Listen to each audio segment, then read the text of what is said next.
The stars were quiet on the night the message arrived, but everyone across the human fleet felt the same uneasy tension. General Carter stood alone in the command room of the main operations center on Earth's orbital station. The wide window in front of him showed Earth far below, peaceful and bright with scattered city lights. It was a calm sight, but he could not enjoy it. Not after what the Council had done. The report in his hand was short, but it cut deep. A human colony on the outer edge of explored space had been attacked without warning. He read the lines again, even though he already knew them by heart. The Council forces had believed the colony weak. They saw humans as a small species, far from the great powers of the galaxy.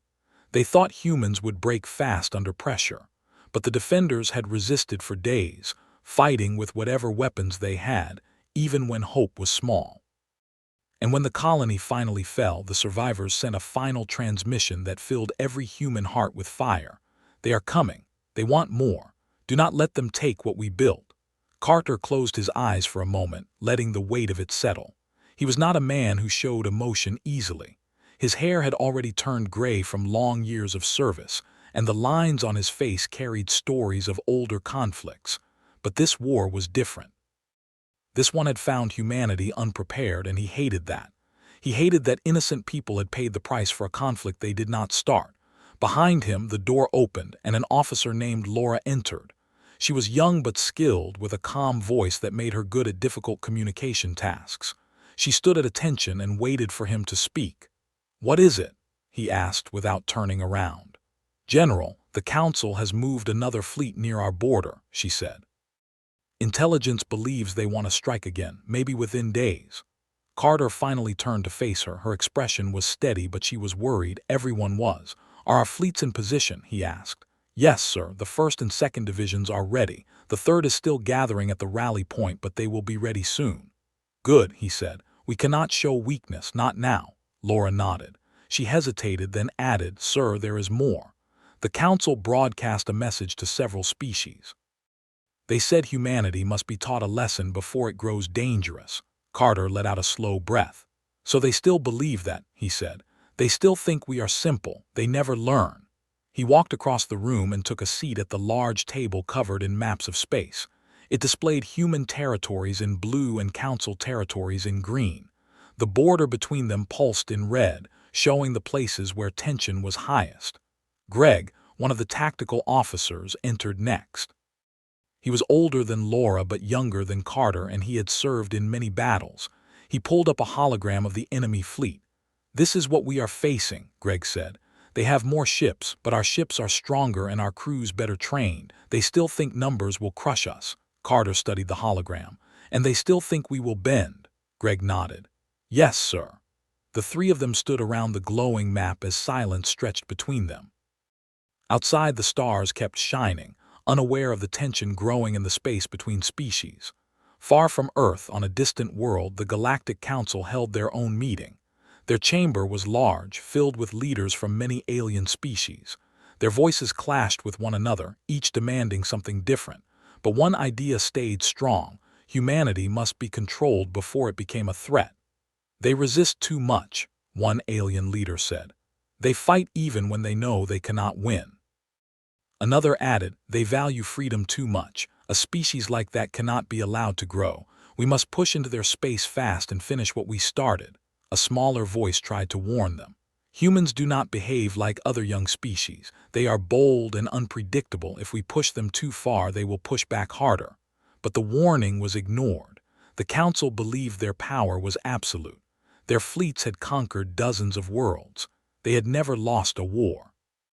To them, humanity was just another minor species that needed to learn its place. Back on Earth Station, Carter stood again and walked toward the communication console. He pressed a key and a secure screen lit up. "Open a channel to the Council relay," he said. Laura's eyes widened. "Sir, do you want to speak to them now?" "Yes," Carter said. "They think they know us. They think they understand us. It is time to show them how wrong they are." Laura sent the transmission request. It took seconds, but it felt longer. Finally, the screen changed, showing the Council's central chamber. Several alien leaders stared at him with cold, dismissive eyes. One of them spoke first. "General Carter of Earth, why do you contact us?" "You attacked one of our colonies," Carter said. His voice stayed calm even though anger burned deep inside him. "You killed civilians. You crossed a line you cannot uncross." The council member replied, "Your species is young. You grow too fast." "We acted to protect balance." Carter leaned closer to the screen. "You did not protect anything. You started a war, and if you continue, know this, humanity will finish it." The chamber grew louder as alien leaders argued among themselves. They did not like being challenged. They were used to respect and fear. One council leader tried to sound confident. "Your people will fall. Your numbers are small. You cannot stand against us." Carter spoke with quiet certainty. "You do not understand humans. When we are pushed, we do not break, we rise." The council cut the transmission without a reply. The screen went black. Laura looked shaken. Greg looked thoughtful. Carter looked tired but steady. "Sir," Laura said softly, "do you think they will attack again?" "Yes," Carter said, "but this time we will be ready." Across human space, fleets began to move. Hundreds of ships left their docks and stations, filling the darkness with engines that glowed bright against the void. Crews prepared for long battles. Civilians were relocated from border regions. Medical stations were placed on alert. Every human knew what was coming. One young pilot named Kevin sat inside the cockpit of his fighter while technicians checked the engines. He stared ahead with a fierce look. His sister had lived on the colony that was attacked. He did not know if she survived, but he hoped she had. He promised himself he would protect others so they would not face the same pain. On a transport ship, a young engineer named Amy tightened the final bolt on a power line and wiped sweat from her brow. She was not a soldier, but she knew her work mattered. If her engines failed in battle, people would die. She would not let that happen. In a medical bay, a doctor named Lisa prepared supplies. She had never seen a galactic war up close, but she had seen human strength many times. She believed in it now more than ever. General Carter studied reports from across the fleet. Each message showed the same thing. Humans were preparing not because they wanted war, but because war had come to them. He looked again at the stars outside. They were cold and distant, but they held the futures of billions. He felt the pressure of responsibility, but he did not fear it. Humanity had people worth fighting for. When the Council fleet finally moved, it approached with confidence. They expected another quick victory, but this time the humans did not retreat. They stood firm. The two sides met in the darkness of space, and for the first time since the conflict began, the humans did not take the first hit, they delivered it. General Carter watched from the command center as the first battle began. His voice was steady as he gave orders. "Hold the line." And humanity did. The first battle of the war changed everything. For the first time, the Council forces were pushed back by humans they expected to defeat easily. The news spread across the galaxy fast. Some species were shocked, others were afraid, but the Council leaders were angry. They believed their pride had been wounded by a species they once called weak. Their fleets demanded revenge. On the human side, the victory did not fill anyone with joy. People felt only focus, tension, and a deeper understanding of what the war truly meant. The defenders had held the line, but the cost was heavy. Ships were damaged. Lives were lost.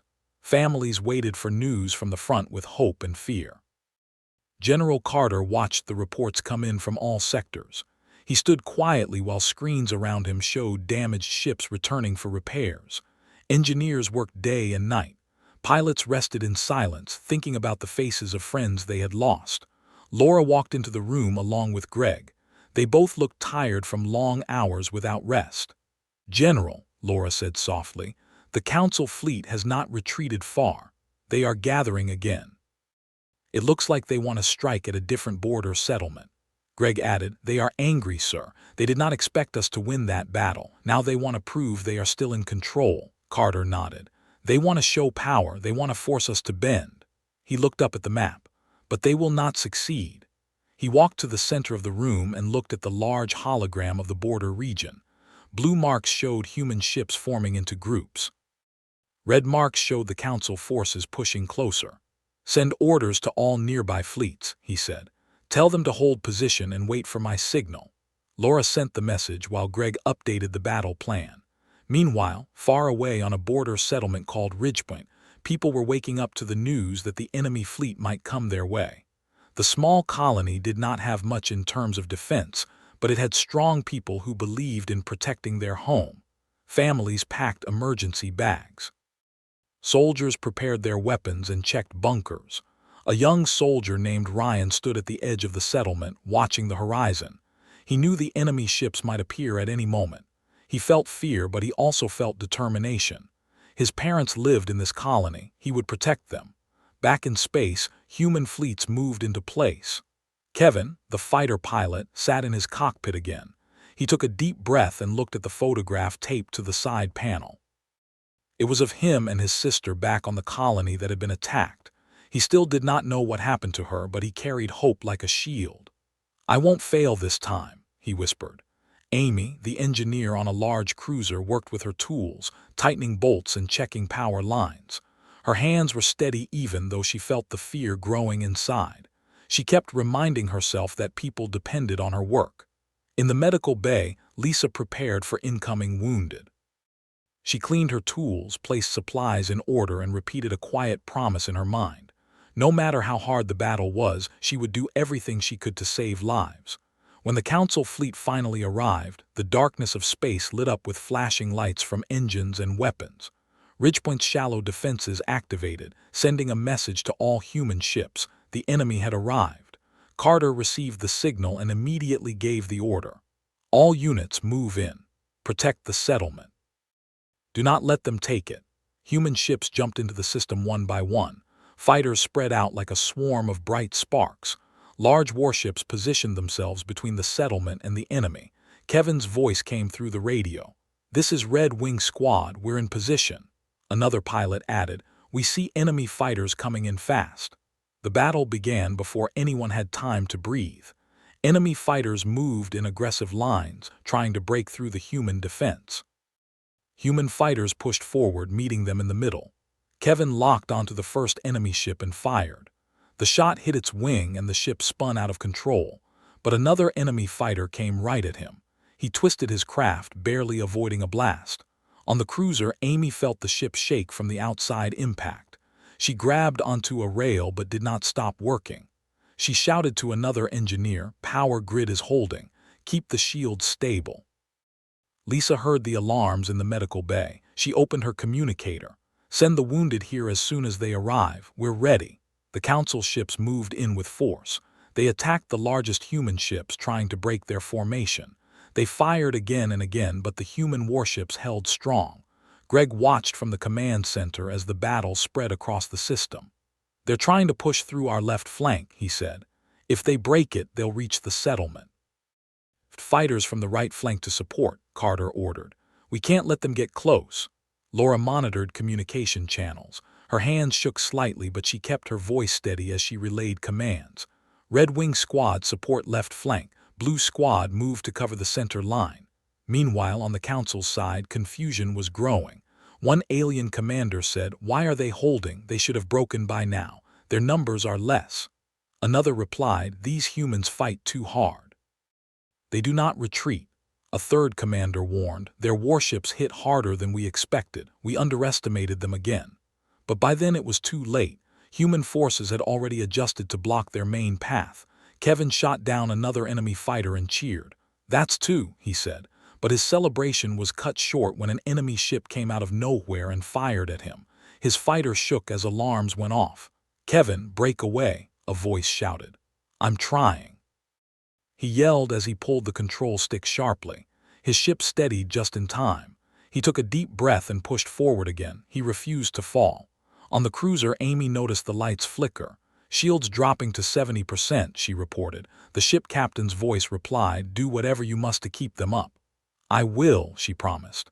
But even with the heavy fighting, the humans slowly pushed the enemy back. They coordinated better. They adapted faster. They fought with a level of determination the Council had never seen before. After hours of battle, the Council forces finally began to retreat. Their ships pulled away in broken groups. Some limped through space, badly damaged. When the last enemy ship jumped away, silence finally returned to the Ridgepoint system. Kevin landed his fighter with shaking hands. He stepped out and leaned against the wing, breathing heavily. Nearby pilots came to pat his shoulder. "You made it," one said. "Yeah," Kevin said. "We all did." On the cruiser, Amy sat on the floor for a moment, exhausted. The engineering crew cheered around her. They had kept the ship alive. Lisa treated the last of the wounded soldiers. Her hands were tired, but she smiled as she saw the survivors resting. But the sense of victory did not last long. As Carter studied the aftermath, he understood what the Council would do next. They would not accept defeat. They would not stop. Laura came to his side and asked, "Sir, do you think this will make them rethink?" Carter shook his head slowly. "No, they will see this as a challenge. They will come back with more." Greg added, "So what do we do, sir?" Carter looked at the stars again. His voice was calm but strong. "We prepare, and we warn them again. Humanity does not want war, but we will not allow anyone to take our worlds. Not now. Not ever." The next day, he opened another communication channel to the Council. Laura watched as the familiar alien faces appeared again. Carter spoke clearly. "You attacked another one of our settlements. You tried again to take what is ours. This must stop now. You started this war. If you continue, humanity will finish it." The council chamber grew silent. The alien leaders looked uneasy this time. One of them finally replied, "You are stronger than we expected, but you cannot win a long war." Carter said, "We do not fight because we want to. We fight because you force us, remember that." The screen went dark again. Laura exhaled. "They looked worried," she said. "They should be," Carter replied, "because we are done defending. Soon we will take the fight to them." Far across the galaxy, the council leaders argued among themselves. Some demanded more fleets. Others warned that humans were too dangerous to provoke again. The unity they once had was breaking. Humanity, meanwhile, grew stronger. The people who once feared the council now believed they could win. Engineers repaired ships. Pilots trained harder. Soldiers prepared for deeper missions into enemy space. And above them all, General Carter stood at the front of the coming storm, ready to lead humanity into the next phase of the war. The days after the victory at Ridgepoint passed with a heavy feeling across human space. Even though they had protected another settlement, everyone understood that the council would not stop. The enemy had suffered unexpected losses, and that only made them more determined to strike again. General Carter studied report after report, trying to understand what the council would do next. Human ships were being repaired. Factories were building new fighters.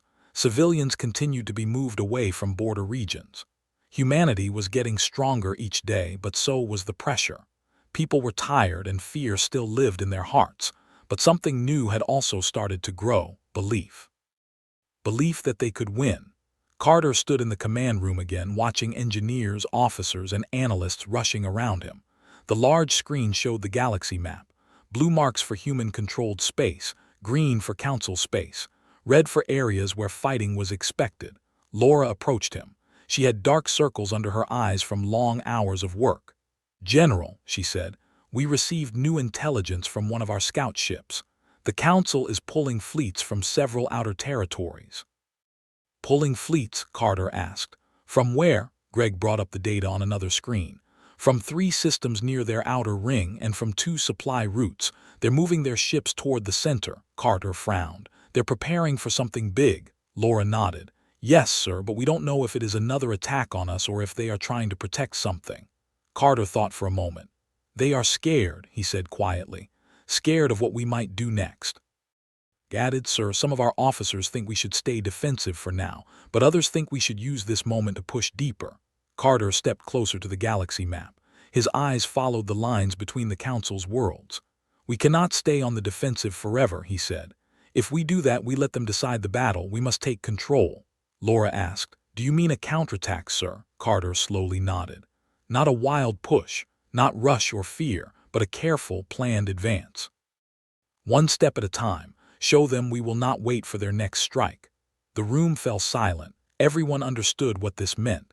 Humanity was about to move the war into the enemy's space. Far from Earth, in the council's central chamber, panic was growing. The alien leaders stood around their table, voices rising as they argued. "They defeated us twice," one shouted. "We must crush them now before their strength grows further." "We tried that," another replied. "Every time we attack them, they resist harder." "Our fleets are damaged," a third voice added. "We cannot keep losing ships. Our outer territories are becoming weak." One of the highest members of the council said, We should have destroyed them completely when we first attacked their colony, but now they are fighting back. Now they threaten us. But even then, the majority still refused to show weakness. They demanded more troops, more ships, more resources. They believed their empire could still break humanity if they pushed hard enough. Carter, meanwhile, gathered his top officers for the most important meeting since the war began. They gathered around a long table inside the operations center. Greg explained the plan.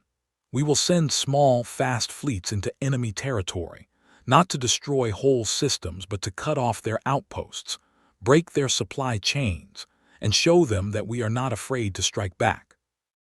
Laura added, if we move system by system, we can take positions they think are safe, and each loss will shake their confidence.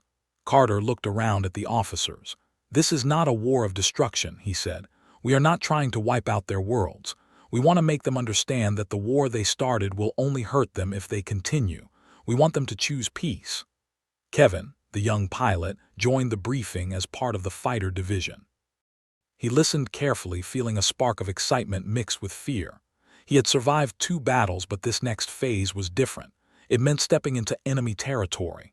Amy, the engineer, was there as well. She looked nervous but proud. She knew the ships would rely on her again, and she was ready. Lisa, the doctor, also attended. Her role would be bigger this time. A deeper push meant more danger, more wounded, but she had already chosen her path. The next day, the human fleet began its slow, deliberate advance. The first target was a small council outpost on the edge of their space. It was not heavily defended, and that was why Carter chose it. It would send a message without causing too much destruction. When the human ships arrived, the outpost panicked. They broadcast a message demanding the humans turn back, but the human fleet simply surrounded the outpost and disabled its weapons without firing a single deadly shot. Kevin flew in formation above the station. This is nothing like the last battle, he said. Greg responded through the radio. This is a controlled advance. Follow orders and stay alert. Carter then sent a message to the outpost. We are not here to destroy you. We are showing your council that humanity will not remain in fear. Tell your leaders this. Stop the war or face more losses. The outpost surrendered without a fight. News spread across the galaxy in hours. Humanity had stepped into council territory and won without destruction. Many species watched with surprise, some with admiration, some with fear. The council leaders were furious. They dare enter our space, one shouted. They must be punished, another added. But one council member said quietly, they are not conquering, they are warning us, we should listen. No one listened. Humanity did not stop. They moved to a second outpost. This one resisted. A short battle broke out, but it ended quickly.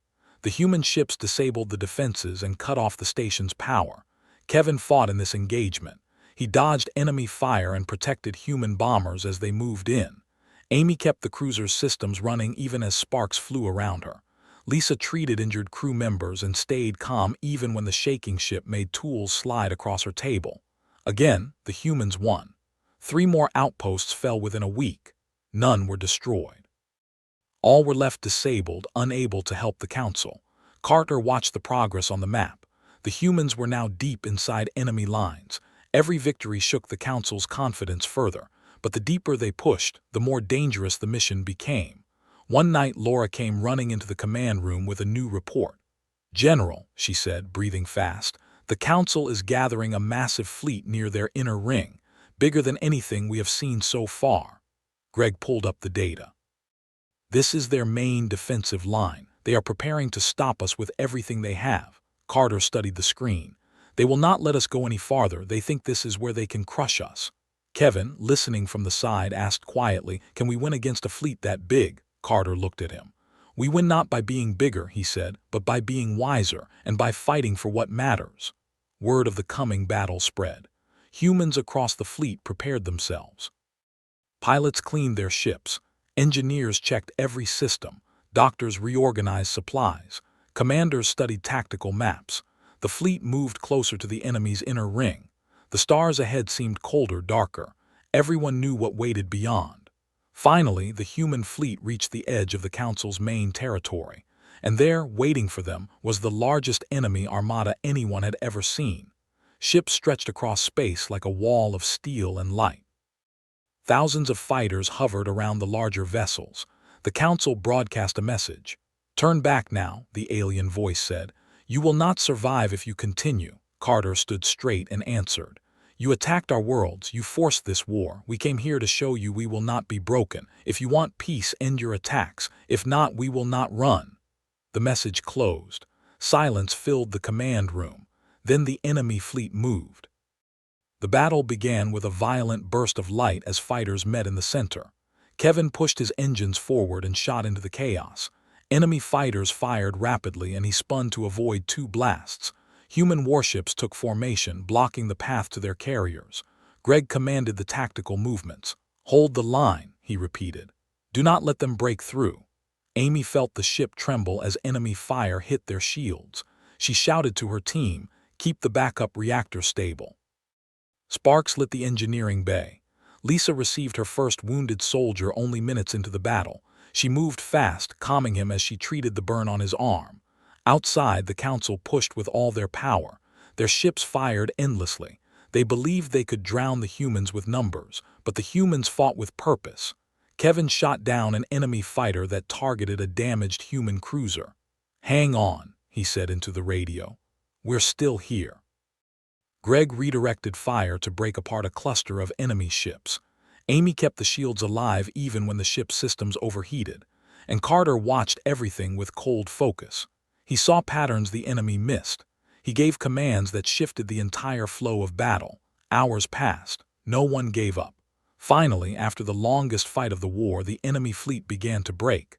First, small groups retreated, then larger chunks, then full battle groups pulled away, unable to continue. When the last enemy ship fled, the stars looked quiet again. But the meaning of what just happened shook the galaxy. Humanity had reached the inner ring of the Council's worlds and won. The news hit the Council chamber like a storm. Leaders shouted, panicked, blamed each other. "Humans cannot reach this far," one screamed. "They have," another answered. "And they are not stopping." The Council was breaking. Humanity was rising, and General Carter knew the next step would decide the fate of both sides. In Part 3, Part 4 will be approximately 2,100 words, written in simple and basic English, in third-person style, without headings. Begin Part 4. The human fleet floated in the quiet space beyond the Council's inner ring. The stars around them were calm, but every heart in the fleet felt the weight of what they had just done. They had crossed a line no other species dared cross. They had defeated the Council's strongest fleet. For the first time since the war began, the Council was truly afraid. General Carter stood near the main window of the command room, watching the distant light of the Council's home systems. He knew they were close now. One more move would decide everything. He did not want destruction.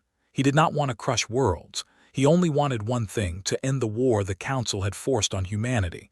Laura approached him slowly. "General, the fleet reports are complete. We lost ships, but our main force is still strong. The pilots are ready. The soldiers are ready. Everyone is waiting for your final decision." Carter nodded. "Thank you, Laura." Greg came in next. He held a tablet with tactical data. "Sir, the Council's core worlds have activated all defensive layers. They have built a barrier around their central station. It will not be easy to get close." Carter looked at the screen. "They are scared. That makes them dangerous, but also weak in another way."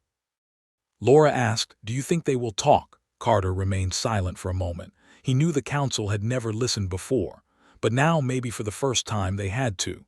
"We will give them a chance," he said. One last time. Across the fleet, preparations began. Kevin stood beside his fighter, checking his controls. His nerves felt tight, but his spirit felt steady.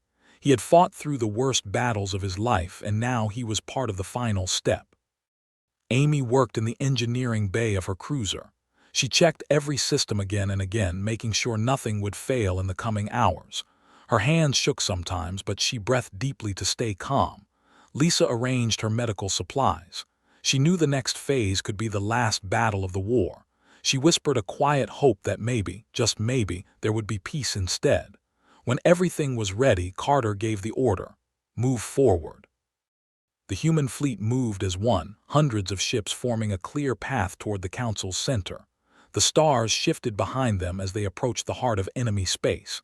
The Council's central station came into view. It was massive, glowing with blue and green lights. Around it were layers of shields, weapon towers, and warships. The Council had gathered every piece of power they still had. As the humans approached, the Council broadcast a message. Human fleet, turn back. This is your last warning. Carter answered immediately. We did not come to destroy your worlds. We came to end the war. You started this, but now humanity will decide how it ends. Silence followed. Then the Council responded, you have pushed too far. You have threatened our unity. We cannot let you continue. Carter kept his voice calm. Then speak to us, meet with us, or this will not end. Another long silence. Finally, the Council replied, we will allow a meeting. Only your general may approach. Laura's eyes widened. Greg looked surprised too. Carter simply said, prepare a transport. A small shuttle left the human flagship. Carter stepped inside alone except for two pilots. The shuttle moved toward the huge Council station. Human ships watched from behind, ready to defend him if needed. The shuttle entered the station's docking bay. Carter walked out slowly, holding no weapon. Alien guards watched him with cautious eyes, unsure of this human who had led so many victories. They guided him through long halls lit with soft green light until he reached a wide chamber. Council leaders from many species waited inside. Some looked angry, some looked afraid, some looked defeated. Carter stepped into the center. One council leader spoke first.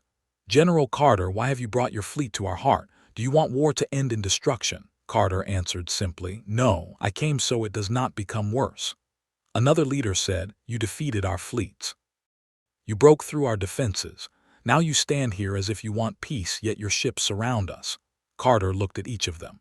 We did not want war, we never wanted it. You attacked our colony, you attacked our settlements. You said humans must learn their place. You forced our hand. The chamber grew quiet. Carter continued, we fought because you gave us no choice. But humanity does not fight for conquest. We do not want your worlds, we do not want to rule you. We only want safety for our people.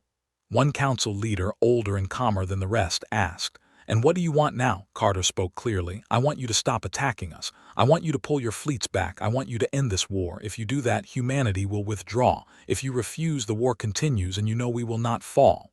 The leaders whispered among themselves, fear mixed with frustration. One of them said, if we accept peace, our people will say we are weak. Carter's voice became strong.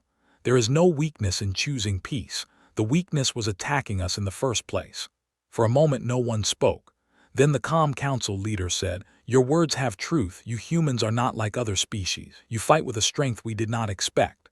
Another added, our fleets are broken. Our people are afraid. If we continue, this war will destroy us too. More whispers. Finally, the council announced, we will accept peace. Carter let out a slow breath. The council leader continued, we will order all attacks on human space to stop. We will not expand toward your borders again, and we will sign a formal agreement. Carter nodded. Humanity will also withdraw its fleets once the agreement is complete. One last question came from the council. General Carter, what do you want history to say about this day? Carter answered, that we ended a war that never should have started. The agreement was prepared quickly. The council signed it. Carter placed his signature last. Peace had finally found a path. As Carter walked back to his shuttle, some of the alien guards bowed slightly. It surprised him. Maybe they finally understood. When he returned to the human fleet, the entire command center cheered. Laura smiled with relief. Greg closed his eyes and sighed. Kevin, Amy, Lisa, and countless others felt a weight lift from their hearts. Carter spoke to the fleet. Today the war ends. We stood strong. We protected our worlds. And now we will return home. The fleet turned away from the council's core and began the long journey back to human space. The stars ahead looked brighter, calmer. Kevin sat in his fighter, smiling as he thought of home. Amy leaned back in her engineering chair, feeling peace for the first time in months. Lisa closed her eyes and whispered a quiet thank you. And Carter stood by the window of the flagship, watching the stars pass. He thought of every life lost, every choice made, every moment of struggle. Laura joined him. You did it, sir, she said. Carter shook his head gently. No, he said. We all did. Greg walked up beside them. "What do you think the council will do now?" Carter answered. "They will rebuild. We will rebuild, but they will remember this war. They will remember what humans did." Laura asked, "Do you think they will ever attack us again?" Carter looked out at the stars. "Not if they remember the truth." "What truth?" Greg asked. Carter's voice was calm, strong, and full of meaning. "The truth that when humanity is pushed, we do not fall." The fleet sailed onward, leaving the war behind. On Earth, when news arrived, people filled the streets. They hugged each other, they cried, they celebrated the return of peace. Families who had waited for months could finally breathe again. The story of the war spread across the galaxy. Other species watched humanity with new respect, some with admiration, some with caution, but none underestimated them anymore. And on a quiet night, as Carter finally stepped onto Earth's soil again, he looked up at the sky. The stars were calm, just as they were at the beginning of the war. But now they felt different. They felt like a promise that humanity had earned its place among them, and that no one would ever again dare to decide humanity's fate without a fight.